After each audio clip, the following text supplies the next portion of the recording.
present.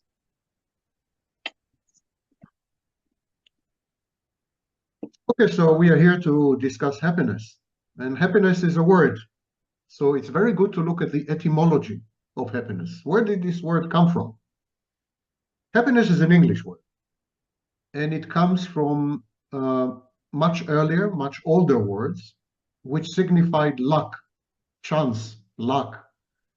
So if you were happy 500, 600 years ago, it meant that you were lucky.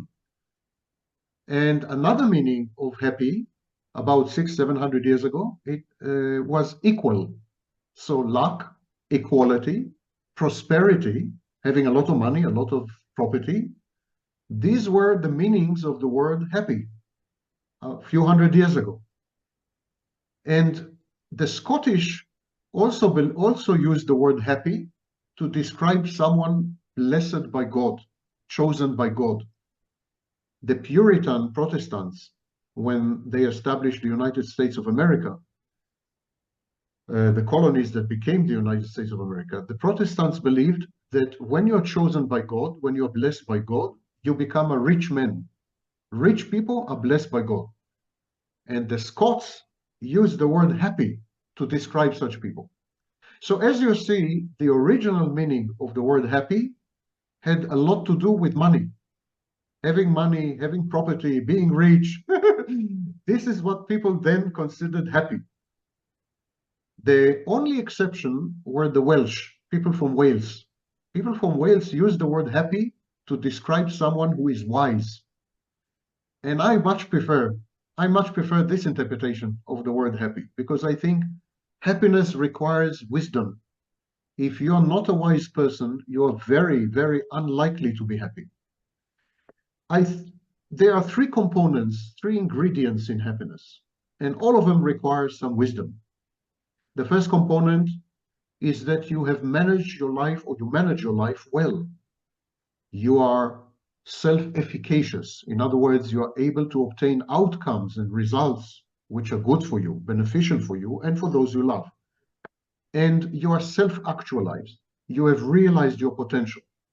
So the first element in happiness is good management of life, good management or realization of potential, making yourself and everyone around you accomplish goals which make them happy in a way.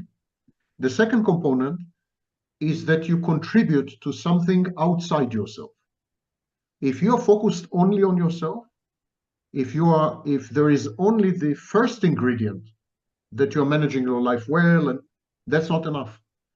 You need to be connected to something bigger than you, something outside yourself.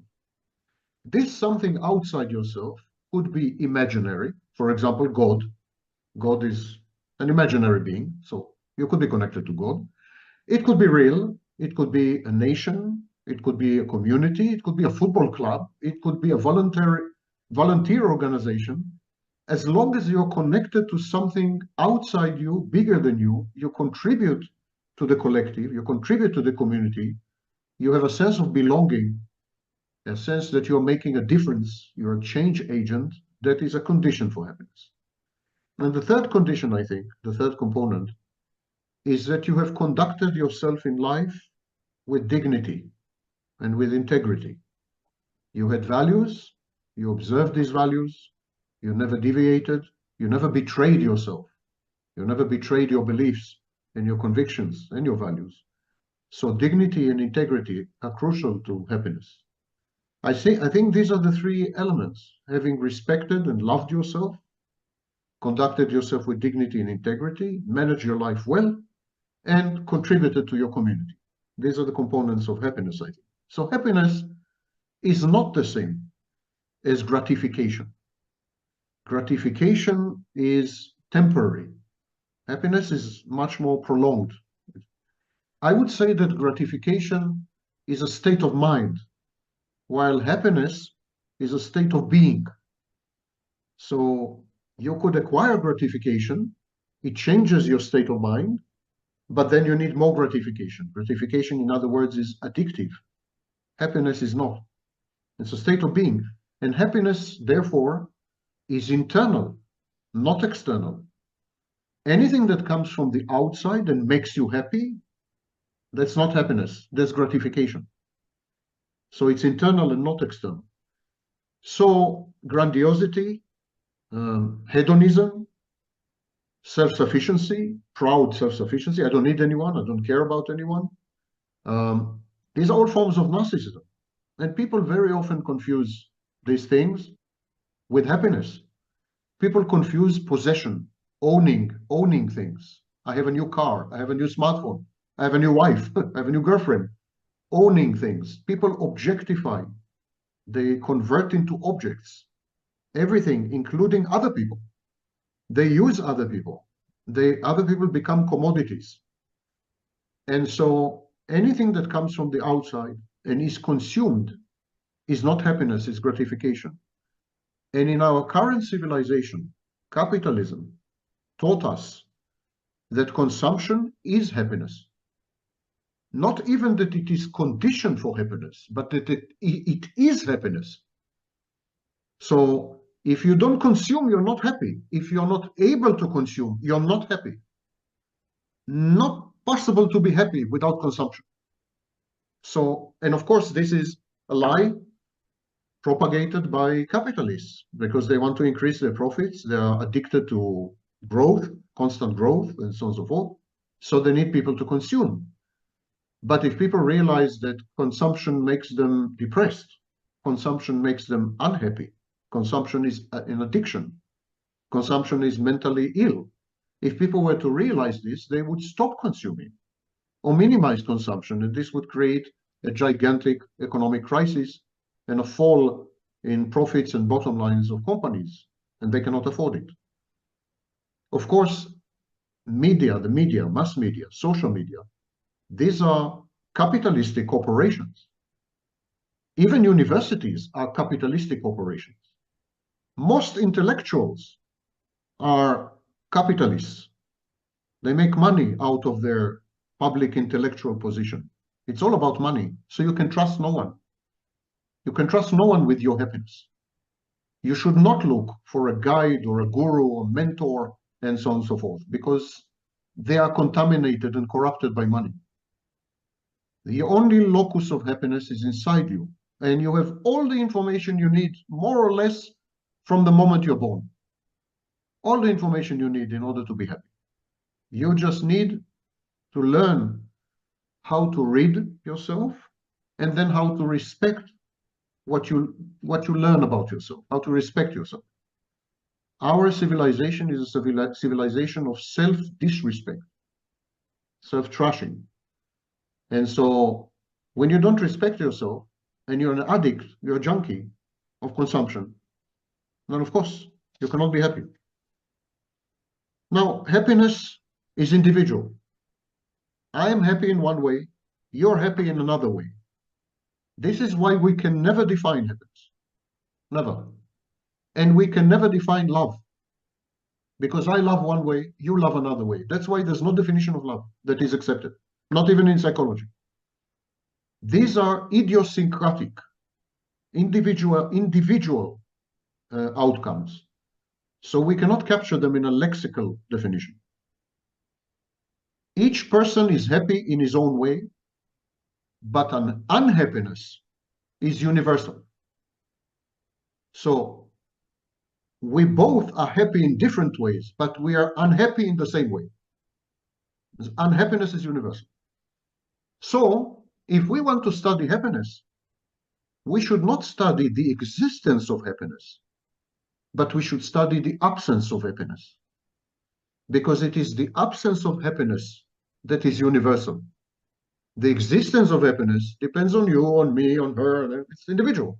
We cannot study anything. I cannot learn anything from you about happiness. Nothing. We can talk 9 hours now, and I will still learn nothing from you about happiness. I can learn a lot about your happiness, but it has nothing to do with my happiness. However, if I learn what makes you unhappy, I can learn a lot about happiness, because it is the absence of happiness that defines happiness. Is like negative. A negative becomes a beautiful photograph, you know. So I created a therapeutic tool tool in therapy that I called it the map of happiness. And the map of happiness has two components. I ask, when I teach you the map of happiness, I ask you, what is the thing without which you can never be happy? So I'm not asking you what makes you happy. That's not the question. I am asking you, what is the thing without which, if this thing is not in your life, you can never be happy? So, for example, wine. I like wine. Wine makes me happy. But I can definitely be happy without wine. So this is wrong question. What makes me happy is wrong question. But I can tell you that if I didn't have access to books, I would never be happy. So the question is, what in my life is something without which I can never be happy? And the answer in my case is books. Each person is, some person will answer sex, some person will answer food. My answer is books. Many things make me happy. Very few things are precondition for my happiness. Very few things, without them, I can never be happy. But many, many things make me happy. So we should focus on the few things without which you cannot be happy. And the second question in my map of happiness, when I ask the people, yes, I'm asking, when you are not happy, how do you feel? How does the absence of happiness feel to you? And you will be surprised that people never think about this. They think how they want to be happy. They think how they want to be happy. They say, I want to have money, I want to travel a lot, I want to have a beautiful girl, I want to have a car, you know. But they don't sit around and say, okay, let me now get acquainted, let me get familiar with my condition of unhappiness. Let me think deep about the situation when I'm not happy. Very few people are doing this. They can say to you, I'm not happy right now, but they don't analyze it. They don't really study it. To understand happiness, you need to study the absence of happiness. Unhappiness is a much more extreme condition. Unhappiness is really distress, depression, anxiety. Unhappiness is an active state. I'm not talking about unhappiness. I'm talking about absence of happiness, what the existentialists called ennui. Absence of happiness. When life is dull, is not exciting, is not worth living. You can't get up out of bed, not because you're depressed, but because life has nothing much to offer you, like a very long and boring film, you know? So this is a condition of absence of happiness. We feel very good when we are happy, because that's an active state. And we feel very strong, and actually we feel very good when we are unhappy. Because when we are challenged, when we have to overcome something, when we have to fight in order to accomplish things, we feel good. Happiness and unhappiness, these two active states, make you feel good, not bad. It is the absence of happiness, which is essentially the absence of life, that makes you feel bad. Depression is not about anything objective. You can find multi-billionaires who are depressed. It's not about an objective thing. Depression is hopelessness. It's the belief that nothing good or exciting is ever going to happen to you again. So it's not unhappiness. If you have to work hard because you lost all your money and you have to work hard to make money, that is a challenge that energizes you, gives you energy. So that's unhappiness, but it gives you energy. Happiness and unhappiness energize. Absence of happiness takes away your energy, depletes you, depresses you. And essentially, it's a form of death, absence of happiness. Only in death there is absence of happiness. That's in a nutshell, a few observations about happiness and related issues. Somehow you've answered a lot of questions That's good. from my list. in brief or in detail. So I will jump to the question number 3. What is a I good... missed some questions. This is horrible. No, it's great. I was thinking, what is a good and healthy ratio between happiness and unhappiness? I think most of our lives we should be unhappy. I think the healthy state is for most of our lives we should be unhappy. Because happiness happiness leads to conservatism. When you're happy, you want to freeze. You want to freeze. You don't want to change anything. You don't want to transform anything. You don't want to experiment. You don't want to explore. You don't want to discover. You don't want to move. Because if you move, this happiness maybe is illusion. Maybe it will disappear like smoke. And you don't want this. You freeze. We have another condition where we freeze. Trauma. In trauma, we freeze. When you're confronted with a traumatic state, the danger, extreme danger, you freeze. Happiness also represents an extreme danger. What is a danger? Losing the happiness. So when you're happy, there is a constant fear of loss, abandonment anxiety, fear that you will lose the happiness. So it freezes you. You're afraid to do anything. I think the healthy condition is to be most of the time unhappy and to strive for happiness, to desire happiness, to act in order to obtain happiness, but most of the time to not be happy, because this is the engine, this is the fuel that moves humanity. All humanity is working on this fuel. If you know what is the ultimate condition of depression? When all your dreams come true, when all your wishes are fulfilled.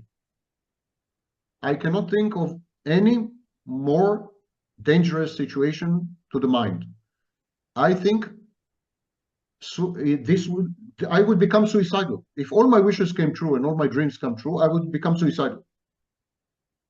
So happiness is dangerous. It's a dangerous drug.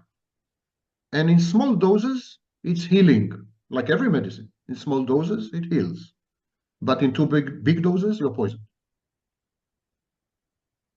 So practically, should the pursuit of happiness be one of our daily tasks, or I don't know, should it be on our everyday to-do list? Yes, I think it should be actually the only task. If happiness is defined the way I defined it, you remember the 3 components, the 3 ingredients, then this should be our only task. Everything good is about failing to accomplish the goal. Only when you fail to accomplish the goal, there is a good outcome. I will give you an example. Science. Science is investigating. The idea is that science can find the truth. But science never succeeds to find the truth. Science always fails. There is a theory today, tomorrow we discover that it's nonsense. And there is a new theory, and a new theory, and a new theory, and like that for hundreds of years. Science is not about success. Science is about failure. And that's why it's a good thing. We should pursue happiness in order to fail in this pursuit. Happiness should remain a goal somewhere out there, and we should always aspire to it. Similar thing is good, for example, to be good. We cannot really be good people because we're human. None of us can be 100% good. We are sometimes evil, sometimes vicious, sometimes wicked, sometimes, not nice, not kind. No one can be 100% good. But we should aspire to be good. We should aspire, those of us who are religious, I'm not, but those of us who are religious should aspire to God. Is there any chance whatsoever that you will ever meet God or you have union with God. No, it's an aspiration. Everything is an aspiration. Everything good is a process of aspiration. It's a process, not an event. So the good dynamic is to aspire to pursue happiness, realizing that you will never attain it, but you can get closer and closer. Same like God, same like good, same like science, same like everything important in life. You just get closer and closer to it. Same like love. That's nice. I was thinking about different roles. So I was getting to genetics, and I was asking myself, what role do genetics play in determining happiness or unhappiness? And after that, I was going to clusters that are prone to happiness or to unhappiness, and I don't know, mental state health, and different situation like this. If you want to discuss a little bit. Well, there's no scientific discussion of happiness. Happiness, exactly like God, or these are not scientific topics. So in psychology, we don't use good and evil, no such thing. And in psychology, we do use the word happiness, but it is so ill-defined that I have no idea what these people are talking about, and I hope they do, because I don't. I read many articles about happiness and so on. And they all fail to define what it is that they're talking about. So I don't think these are serious conversations. However, we do have in psychology or clinical psychology, we do distinguish people who are functional from people who are dysfunctional. They are also known as mentally healthy and mentally ill or mentally disordered. And functioning is perceived as a proxy for happiness. The more functional you are, presumably, the more content or happy you are. That's a presumption. It's an assumption. There are no serious studies that correlate functioning with happiness. However, there are many serious studies that correlate dysfunction with unhappiness. Again, the study of the absence of happiness is much more serious. So we know that people with mental health issues, mental health disorders, for example, personality disorders, we know they're not happy. This we know with very high certainty. However, we don't know very much what kind of people are happy. And we don't have any proof that functioning well leads to happiness. And in serious psychology, clinical psychology, not the nonsense online, but in clinical psychology, we don't discuss anything except functioning because we cannot measure anything else. We cannot capture anything else. We cannot define anything else. We can define only functioning. So this is in a nutshell. Now, this is psychology. In philosophy, the conversations are completely different in philosophy. So, as I said, there is the issue of agency, for example. Do you have agency? Do you assume control over your life? Are you authentic? That's existentialism. Are you authentic? Are you really you? Or are you just imitating other people? And so on. So these are questions in philosophy that have to do with the human mind and the human psyche. They are philosophical, so they cannot be subjected to scientific study. And yet they touch upon some crucial elements of happiness, I think. If you are not authentic, for example, I don't think you can ever be happy. If you're not really you, if you are imitating other people, if you're just fulfilling a social role, if you're acting, if you're pretending, if you're faking, I don't think you can be happy. Because you don't have a you. There's no self. If you reject yourself, you cannot be happy. If you betray yourself, you cannot be happy. And by faking and pretending and acting, you're betraying yourself. So I think that's a condition. Another condition is that you have ownership of your life. You feel that you control them. You have an external locus of control. You believe that you are in charge of your life. You determine what is happening to you at any given moment and where you are going and so on and so forth. The third element, I think, is that you have a cohesive narrative. You have a story within which you fit. This story incorporates your past, but also your future. You have a vision for the future. It incorporates other people, your loved ones, community, family, and so on and so forth. So it's a story, it's a narrative. It's very important to have a balance between fantasy and reality. It's not good to be 100% in reality, because reality sucks. And if you're 100% in reality, you're not likely to survive long. And of course, it's not good to be 100% in fantasy. Narcissists are 100% in fantasy. That's of course not good. You must maintain a balance, but the two should exist. You definitely must have a fantasy life. And if you don't have a fantasy life, you cannot be happy. People who are too much in reality, let's say very tough businessmen, or very tough politicians, or criminals, or they're too much in reality, they're usually unhappy. And people who professionally suppress their self, actors, for example, in movies or in theater, more in movies, when they suppress their self, their job is to not be themselves.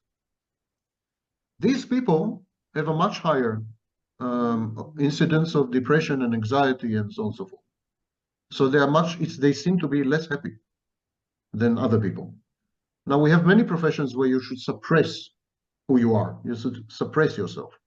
For example, surgeons, medical doctors in hospitals and so on, they must suppress their empathy or they will not be able to function. In all these professions, without exception, the rate of depression is much higher than in other professions. Wherever you need to suppress, to deny part of yourself or who you are, that leads to very, very bad outcomes and a general unhappiness. So we have indications what would make people happy as far as psychology, but they come from philosophy, not from the science, so-called science of psychology. Okay, so basically, it isn't detrimental to happiness to daydream, but what about nostalgia? Nostalgia is pain. It's another name for pain. It's a highly specific type of pain, but there are many other specific types of pain. It is pain that is felt because of a loss. And the loss is the past, or a specific past. And the past that includes a place and people in that place and interactions that took place with these people in that place.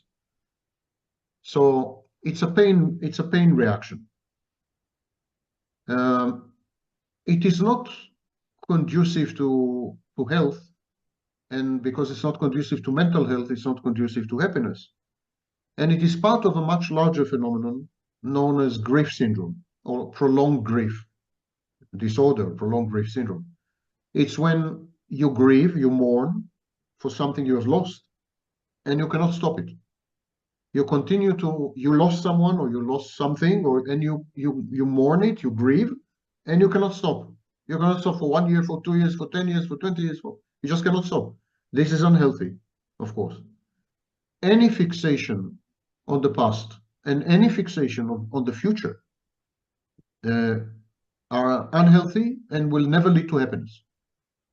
If you are too focused on your past, you blame your parents for something, or you analyze mistakes that you made, or you miss some location, some place, nostalgia, or these are all fixations on the past. Or if you're fixated on the future, you're constantly fantasizing and daydreaming, but you never do anything in present. So these two types of fixation are not healthy. The only healthy thing, the only possibility of happiness is to be in the present. And this is what we teach in mindfulness and so on. But to be in the present, and to be in the present within your body and within your mind, to be fully aware and integrated with your body and with your mind in the present. It doesn't mean you have to be an idiot. Of course, you can learn a lot from the past. And of course, you should plan for the future. But your emotional investment should be only in the present, never in the past and never in the future. You should not be emotionally invested in what is no more and you should not be emotionally invested in what is not here yet, because these are fantasies. This is not reality. The past is not reality. The future is not reality, not anymore. So this is a choice of fantasy over reality. And that's what I said earlier. If there is imbalance between reality and fantasy, it's bad. Nostalgia, therefore, is bad. It's a form of prolonged grief of loss, which is past fixated and sacrifices the present. And that's bad. And that's a condition for unhappiness. Okay, so practically it's the same thing. If nostalgia is about an enjoyable moment from your past, so it doesn't matter if you are looking to a sad moment or to a happy one. It is the same. Any fixation on the past is a fantasy, because the past is no more, it's gone. So it's a fantasy. So it's a decision to sacrifice reality in favor of fantasy. And there's a pain of loss, but you're stuck in the past, and that's not healthy and will never make you happy. Never make you happy. Grief should be limited. Grief is saying goodbye. When we say goodbye at the end of this session, you're not going to tell me goodbye for 1 year. You're going to tell me goodbye for 2 seconds, no? And we say goodbye. But if you insisted to tell me goodbye for 1 year, I would know that something is very wrong with you. And maybe you're a very unhappy person. Yeah? Grief is saying goodbye. You lost a loved one. You lost a loved one. You say goodbye. But you must say goodbye and move on and finish the Zoom meeting. You must click exit this session. That's it. Yeah. Okay, that's interesting because I have a friend that's looking back to the past, and I find myself pretty much looking into the future and not acting in the present. And that's one of the key things that I want to address in the future, starting from today. That must mean that something in the present frightens you, or you feel bad about, or you're unhappy with. Something in the present is threatening. Something in the present is you want to avoid, and this is where you should focus. But definitely, you cannot be happy under these conditions. Without present orientation, mindfulness, you cannot be happy. You talked earlier about being authentic, and I was somehow asking myself, when do you know that you are closer to your authentic being, to your, I don't know, maybe 90% of your exactly being yourself, not just imagining. Bigger minds than mine, Jean-Paul Sartre and others have written about this, of course. Kierkegaard, all the big existentialists, they dealt with the issue of authenticity, especially Sartre. But I would give you a kind of instrument or tool how to find the authentic part. In your mind, there are voices. They talk to you all the time. You're not listening because there's a lot of outside noise. And the outside noise is drowning the inside noise. But if you were to isolate yourself and sit quietly and do nothing, you will begin to hear these voices. They talk to you all the time. You need to write them down. Write these voices down. One of them says, Andrei, don't do this. One of them says, Andrei, you should do this. You write all the voices down. If you can think of another person in your life who is saying the same thing, it's not your voice. So if there is a voice inside your head and it is saying something, and there is another person in your life, not generally, in your life, who is saying the same thing, that means it's not your voice. When you are left with the only voice where you can find no parallel, no other person in your life who is saying, who said the same or is saying the same, that is you. That is the authentic you. You have the voices of your mother and your father and your teachers and your peers, and there are many voices. Your mother tells you it's not good to not brush your teeth. Your father tells you you should flirt with a girl this way, not that way, and so on. And all these voices are there. So when you don't brush your teeth, you feel very guilty. And there's a voice that tells you it's not okay not to brush your teeth. That's really, really bad behavior. And it's a reasonable voice and a voice worth listening to, but it's not your voice. It's not you. It's not who you are. When you write down all these voices, you will find, to your amazement, that you have hundreds of them, and that only one of them is you. And that voice is the authentic self. And from that moment on, you should listen to that voice, only to that voice. I'm not saying not to learn from other voices, but to guide your life only according to this voice, not to let anyone else guide your life. When you have an external locus of control, when other people define your life, influence your life, determine your life, direct your life, guide your life, in such a situation, you can never be happy. Because happiness involves total ownership of your life, total control over your life, total decision making as to who you are and where you're going. And this cannot be accomplished if other voices have too much influence and too much input. You need to isolate you. And it's very difficult because you're drowning. Your small one voice is drowning in hundreds of other voices. And it's also very difficult because we lie to ourselves. Gradually, we begin to believe that these voices are us. So this voice is me. It's not my mother, it's me. I believe I should brush my teeth. You know, we internalize. This process is called introjection. We introject these voices. They become us. So it's very difficult. But the tool I gave you is very simple. Just find another person who is saying the same thing, and it's not you. We have to hang up, wait 5 minutes, and click again. Exactly. Yeah, See you soon. sure. See you. I would like to. Okay. I don't think I can right now. I'm recording. If you want, I will send you the 2 files. Don't worry.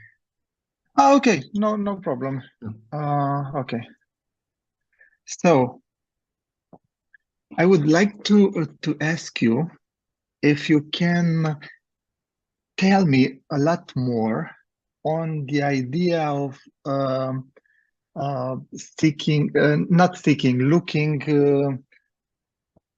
over the unhappiness, because I'm really trying to find the backbone for the documentary, and this is somehow a very new approach. But if you believe me, the first name for the documentary was Unhappy. So that's why it comes back to one of my first ideas, and that's why maybe I should go on this path. Mm-hmm. It's very common in philosophy and science, and that we have difficulty to define something, and the only way to define it is via its absence or via its negation. So, for example, what is health? What is to be healthy? It is the absence of a disease. Health is absence of disease. There's no other definition. Similarly, what is, I think, the best definition of happiness is the absence of unhappiness. So if we want to study something, it's much easier to study the negation of that something. As I told you, unhappiness or absence of happiness, lack of happiness, is universal. People are happy in different ways, but they are unhappy in the same ways. So it's applicable to everyone in all cultures and civilizations and societies and periods in history. People have been unhappy exactly the same way. That is why old ancient writings, such as the Bible, resonate with us. The human experience is the same the last 10,000 years. People in the Bible have been unhappy exactly the same way we are unhappy. But happiness in the Bible, in the times of the Bible, was very different to happiness today. As I told you, today we equate happiness with consumption of goods, consumption of people. In the 16th, 17th, and 18th centuries, happiness meant prosperity and contribution to the collective. For example, when the founding fathers of the United States wrote the United States Constitution, they wrote, every man has an inalienable right for the pursuit of happiness. And today we understand every man has a right to buy an iPhone. But that's not what they meant. They meant every man has the right to contribute to his society, to his community, to his collective. That's what they meant, actually. There was a definition of the word happiness at that time. So happiness changes too much from one individual to the next, from one society to the next, from one period of history to the next. It's meaningless to study it. But if you study unhappiness, you're on solid ground. Because unhappiness in Ghana, in India, in Romania, in Macedonia, in Russia, in Israel, in Turkey is the same. The same. We are all unhappy the same way. And also, it would finally lead you to the goal of defining happiness, because happiness would be an absence of these conditions. Once you specify all the conditions of unhappiness, then what is left is happiness.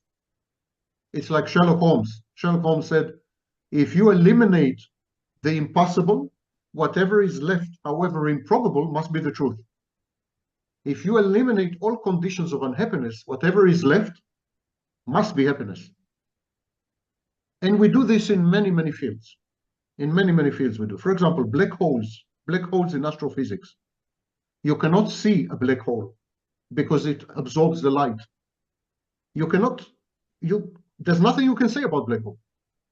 But what is happening around the black hole, that defines the black hole. So the black hole is defined by its negation. As I said, health is defined as absence of illness, and so on and so forth. I think it's much more realistic project to focus on unhappiness. And at the end, you will find that you have defined happiness also. Darkness and light, same with darkness and light, yeah, same. What is darkness? Can you define darkness positively? No, darkness is the absence of light. There's no such thing as darkness. Darkness is the absence of light. Simple. Yeah, that's a very, very nice way of looking at it. And maybe that's why in the beginning I was looking at unhappiness, because the first naming was nefericire, which in Romanian is unhappiness. Yes. Mm-hmm. And yeah, it was also a little wordplay, because we cut the ne, and it was like fericire, happiness without the unhappiness. But somehow the idea remains. And right now the naming is, let me translate it, around happiness. Somehow that's the meaning, because we are always in the presence of happiness from my point of view, but sometimes we don't know, we don't even bother to look, or we don't if even you believe that happiness observe comes it. if you believe that happiness comes from outside, which is capitalistic thinking, happiness comes from outside, so you must consume the outside. You must eat, you must buy, you must have sex, you must consume the outside, you know. If you believe that happiness comes from outside, that means that whenever you cannot consume, you would be frustrated. You would feel like a failure. And that means if you, any minute that you don't consume, you would be unhappy. This definition of happiness is dependent upon outside stimuli and outside events and outside people and so on, guarantees that you will be most of the time unhappy. But of course, if happiness is a state of being, if it's an internal condition, if it has to do with how you manage your life, whether you respect yourself, whether you act with dignity, whether you contribute to your community, whether things that are dependent on you, if you're in control, if you're in charge, if you own your life, then you will be most of the time happy, not unhappy. Internal locus of control guarantees happiness. External locus of control guarantees unhappiness. When you depend on other people, dependency is one of the forms of unhappiness because it guarantees frustration and aggression also. So we need to shift the perception of happiness as hedonistic and having to do with consumption. By the way, the word consumption until the end of the 19th century meant illness. When you had consumption, you died. So I'm not kidding. The word consumption in English until the end of the 19th century meant deadly illness. Similarly, in the 16th century, the word silly today means stupid, an idiot. If I tell you you're silly, you're being silly, you're being stupid, yeah? But the word silly in the 16th century meant happy, fortunate person. So when I wanted to tell you in the 16th century, you look happy, I would tell you, you look silly. Because, and you begin to see how the language is giving you clues, giving you hints. The language is telling you consumption is sick. The language is telling you, if you think you can capture happiness, if you think you can understand happiness, you are silly. The language is telling you this. Happiness is fortunate. It depends on fortune in when you're silly. When you're being silly, you think that happiness depends on the outside, on fortune. That's why you're silly. The language is directing you. All human wisdom is embedded in language. When we study etymology, we find everything.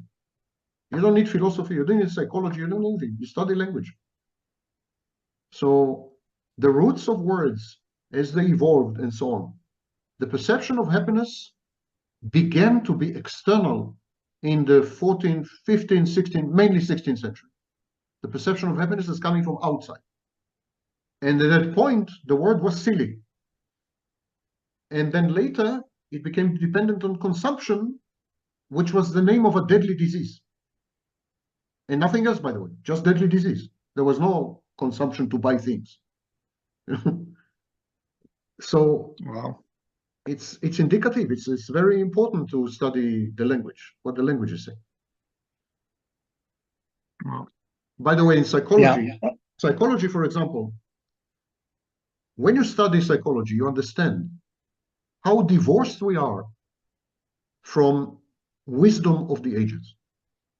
For example, in psychology, when I want to say that you are incapable of being happy, you have a mental problem, psychological problem, that you cannot be happy. I would say that you have anhedonia. Anhedonia. You are not capable of hedonism.